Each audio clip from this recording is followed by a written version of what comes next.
Hello everybody and welcome to another community fortress. This fortress was made by user Popliop on the Discord server. If you would like to submit a fort for me to have a peek at, potentially, because the list is getting a little bit long, it may take a while. But if you would like to submit a fort for me to have a peek at, simply post it on my Discord server in the DF save sharing room and say that it is okay for me to make a video out of.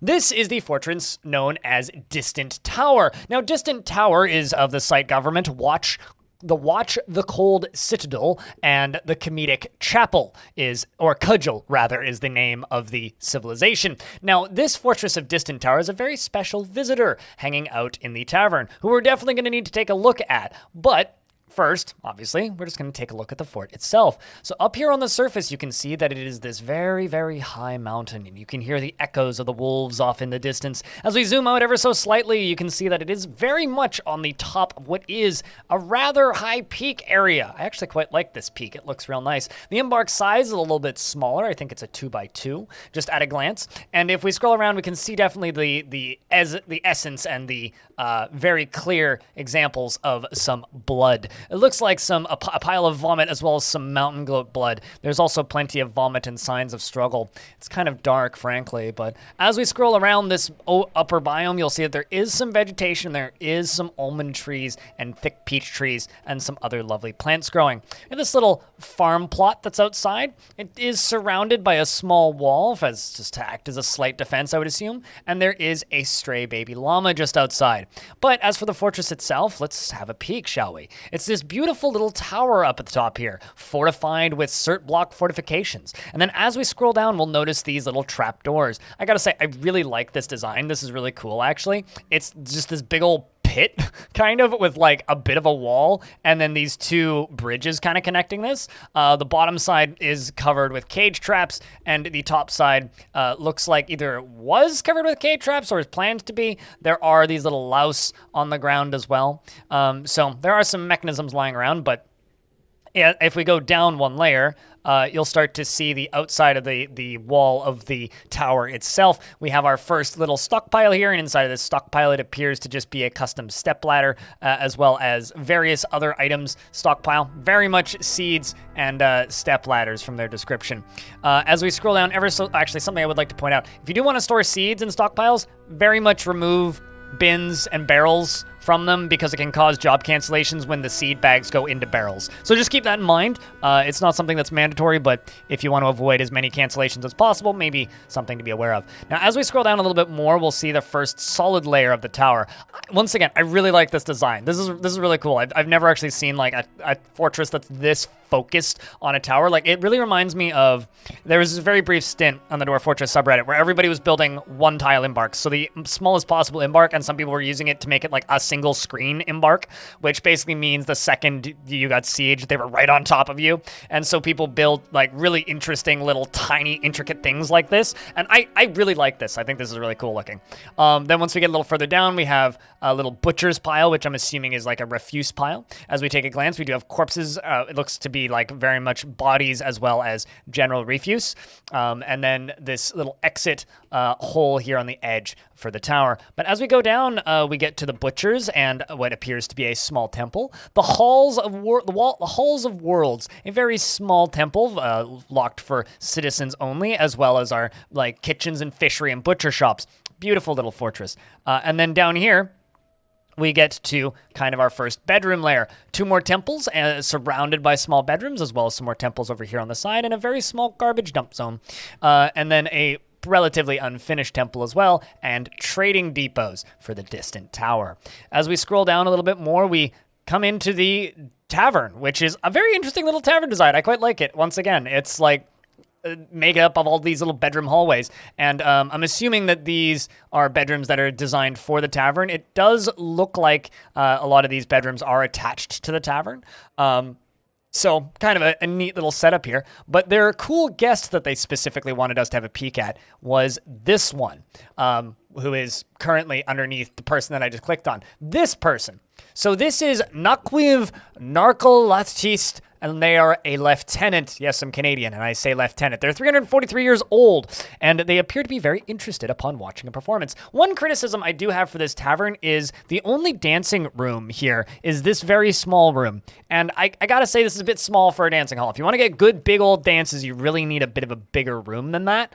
I do like it when the dwarves do their big circular dances, which don't happen super often, admittedly, but it's really cool to see. Anyway, this legendary observer, legendary wrestler, legendary dodger, grandmaster fighter, and archerer appears to be a really cool little character. Let's read a little bit about what she is, and then we will read her description. So she is never in the slightest bit cheerful about anything and never feels discouraged. She has an incredibly calm demeanor and is impervious to the effects of stress. She is as voracious as they come, obsessed with acquiring wealth, and she is a dyed-in-the-wool quarreler, never missing a chance to lash out in verbal hostility. She disdains even the best advice of associates and family, relying strictly on her own counsel, and she does not feel the slightest need to pay back any favor done for her, no matter how major the help or how much she needed it. She is absorbed in delusions of self-importance, and she is deliberately cruel to those unfortunate enough to be subject to her sadism.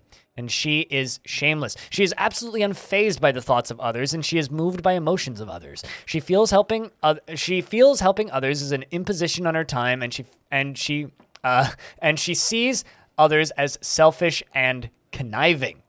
She is assertive and to the point of aggression. She is assertive to the point of aggression, unwilling to let others get a word in edgewise when she has something to say. When she isn't given to flights of fancy, and she doesn't try to get things done perfectly, she is quite polite, though she is troubled by this natural tendency in herself, since she finds dignified society to be stifling and silly when properly considered. She is pleased by her own appearance and talents, and she does not have a great aesthetic sensitivity. She lives a fast-paced life.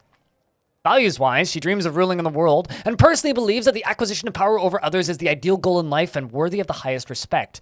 She finds the idea of laws abhorrent, and she is repelled by the idea of honesty. She lies without compunction, and is disgusted by the idea of fairness, and will freely cheat anybody at any time. She has abandoned any attempt at self-control and finds the concept deeply offensive. She thinks the entire concept of sacrifice for others is truly disgusting and disdains loyalty and finds herself somewhat disgusted with eloquent speakers. And she thinks that introspection is valueless, and those that waste time in self-examination are deluded fools. She can't fathom why anyone would want to live in an orderly and harmonious society. She has a deep dislike of the natural world and values cunning, and values independence, and values martial prowess. She finds friendship burdensome, and maintaining decorum a silly and fumbling waste of time, and she prefers a noisy and bustling life to boring days without activity. Sees working hard as a foolish waste of time, and sees perseverance in the face of adversity bullheaded and foolish. She sees war as a useful means to an end, and finds the pursuit of knowledge to be a waste of effort, and dreams of ruling the world. She has no known preferences because she's not a member of the fortress currently. And if we go to her health tab, we can take a look at her description. She's a gigantic feathered gecko twisted into humanoid form. It undulates rhythmically, and its copper feathers are long and sparse. Beware its poisonous vapors. So this is something real cool. You don't see these very often, at least not with that level of description. That might actually be the longest description I've ever seen in Dwarf Fortress. She is the former boss of the Lucid Band and a lieutenant outcast of the Tombs of Spray and a member of the Tombs of Spray, probably some mercenary group or something. She's a member of the Creed of Cleaning and a former member of the Lucid Band and also a former member of various other groups. Fascinating little tale. This would be somebody worth looking up in Legends mode on your own time. Definitely a cool visitor and definitely a cool pickup for the videos. As we scroll a little further down this awesome circular design we've got here, we've got our various stockpiles with different shops, and then rooms that are a work in progress. Curious to see what these end up being. This layer is also really nice. I really like these kind of patterns that they've got going on here. Probably more bedrooms, I would assume. That or workshops. Could be any number of things, really. And then we have a stone mining layer. And then that is the bottom. So that is the Distant Tower. I really like this fortress. This is awesome, especially considering that cool-ass visitor that this fortress has hanging around. And frankly, I want to see more stuff like this because this is, like, out of these 3 videos I've done so far of this series, this one, like, we got to give some really good advice on the second one. This one is extremely unique, and that surface fort was also extremely cool and unique. So looking forward to doing more of these. If you want to send in a fort, once again, you can do that on my Discord. Just join codes down in the description of this video and join the save room, and I will slowly plug my way through them because I have a feeling there's going to be quite a few. Thank you very much for watching this video, and I hope to see you in the next one.